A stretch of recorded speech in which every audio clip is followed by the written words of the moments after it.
Ryan Williams is 17 years old. He should be playing in his senior year of high school, but instead is one of the most talented wide receivers in all of college football at the University of Alabama. How is this even possible? And how did Ryan Williams get here? Well, let's start from the beginning. Ryan Williams was born on February 9th, 2007, and his passion for football started from an early age. He wanted to follow in the footsteps of his father, Ryan Williams Sr. The elder Williams had a football journey of his own. It started at Auburn in 2007.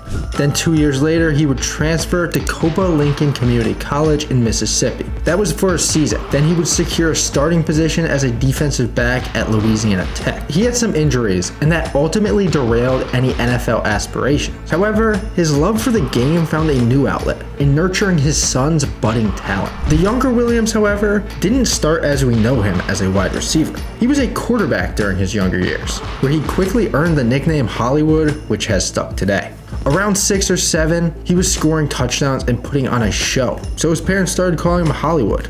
Everything was show-stopping for Ryan Williams. He would rack up 5 or 6 touchdowns per game. It started as a nickname in the house and then would expand to the neighborhood, the community, and now has stuck on a global stage today. Even before he was a receiver, it was clear he had a rare talent. He was playing in age groups above his own, never allowing age to be an excuse for anything less than a stellar performance. He would start his high school career at Saraland High School in Mobile County, Alabama. But before his freshman year would even begin, a pivotal moment when Williams would transition to wide receiver would happen. It was during a practice session with one of his teammates, Gerald Williams, who has since gone on to play wide receiver for West Virginia. Initially, Ryan was just throwing passes to him, a quarterback throwing to a wide receiver, a regular dynamic helping the quarterback and helping the receiver with both of their respective skills. However, they decided to mess around and switch roles for a little while. Ryan stepped in the receiver position. This seemingly casual, just two guys messing around before practice, would prove to be a defining moment in Ryan's football career. Their coach, whose office provided a vantage point overlooking the practice field, immediately recognized Ryan's potential as a receiver.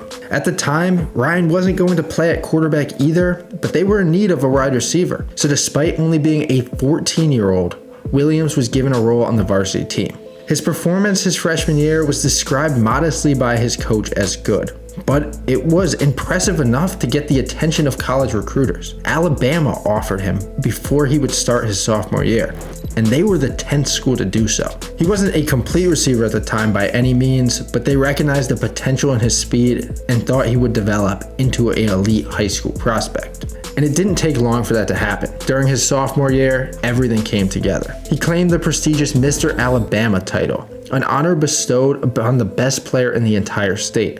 And his stats were absolutely ridiculous. 88 receptions, 1,600 receiving yards, 24 touchdowns. And it was during that season he decided to commit to Alabama. There were numerous schools, some in the state, some out, and everyone wanted this guy. Even after his commitment, more schools were extending offers. Georgia, Texas, Miami, LSU. By the end of his recruitment, he had amassed approximately 25 offers from top programs across the country. Throughout this process, though, he maintained a close relationship with Bob Welton, Alabama's director of player personnel. He would update him after another offer came in, letting him know he was still committed to the Crimson Tide. His athletic talents did possess past football though. He demonstrated remarkable versatility by excelling in both basketball and track. He was just an elite athlete. In track and field, he recorded a high jump of 6 feet 8 inches. His 400 meter time was a 47.54, an 100 meter personal best of a 10.49, and a 200 meter time of 21.28. For those unfamiliar with track and field benchmarks, it's important to emphasize that these times are not just good. Ryan Williams wasn't just a good football player, he's a complete freak athlete. He also would stream video games on Twitch. He's just a normal high school kid. He was a local and state star at the time, but he wasn't a star on the stage he is now. He slowly started rising to one of the top recruits in his class. In his junior year of high school, he was even better. He accomplished something unprecedented in the state's history. He became the first player to ever win Mr. Alabama title back-to-back seasons, a feat that further solidified his potential to become one of the most exceptional high school athletes the state had ever produced. This unprecedented success led to the widespread anticipation for his senior year.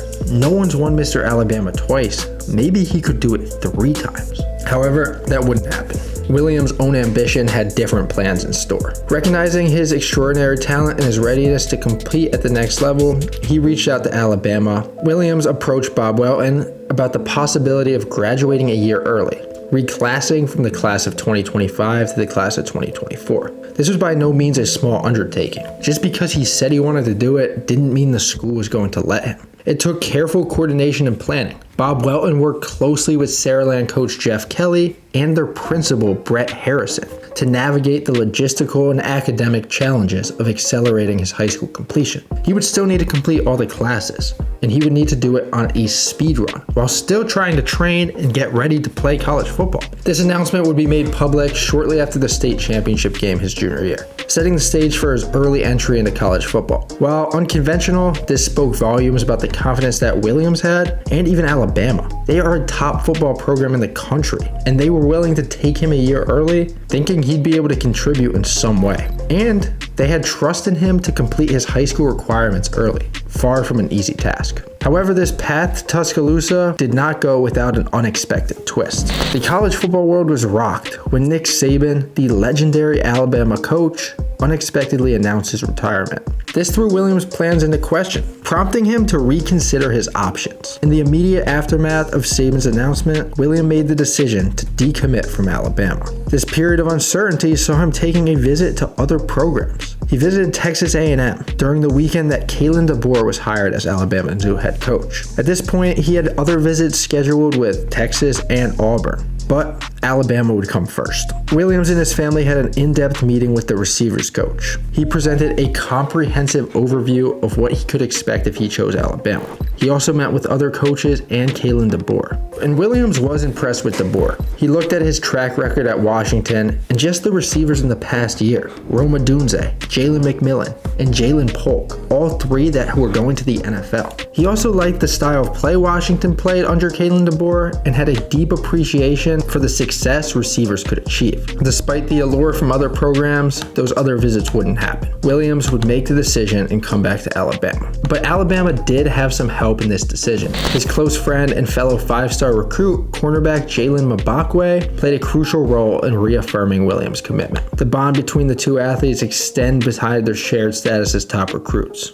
They trusted each other, and he helped get him back to Alabama. Now as the college football season unfolds, Ryan Williams finds himself in a truly extraordinary position. At the age when most of his peers are navigating, getting ready to graduate, getting ready to finish their high school careers, Williams is not just playing college football, he's dominating. He has a lot of time left before he's going to be draft eligible, and I think he's going to have a lot of legendary and memorable moments in college football. So let's enjoy this. But there's going to be a lot more of Ryan Williams because it's safe to say he's going to dominate at the next level too, and this is just the start of his story and his journey. So while he may have bypassed the traditional senior year of high school, he has embraced college, and this guy is awesome to watch.